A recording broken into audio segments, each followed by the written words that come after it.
Welcome to a new video from the Parts channel.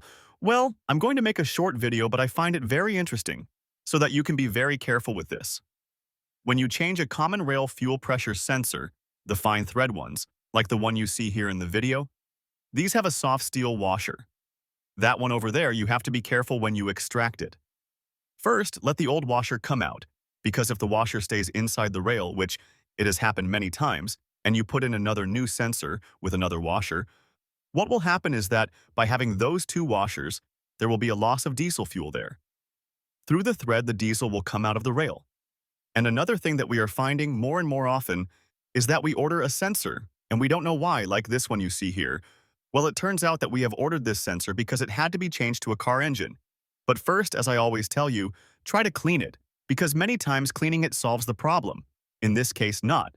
In this case, it was defective and had to be changed.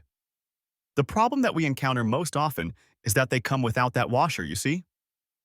They come without that washer, and this cannot be installed like that, without a washer, because it would end up losing fuel. And I also do not advise you to put the old washer, because it could also be very deformed.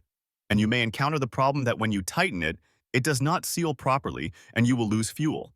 When you come across this case that you buy a sensor, and it comes without that washer, you return it and that they send you another sensor with a washer. Well, here you have this short video. If it has been useful to you, then don't forget to give a like and subscribe to the channel.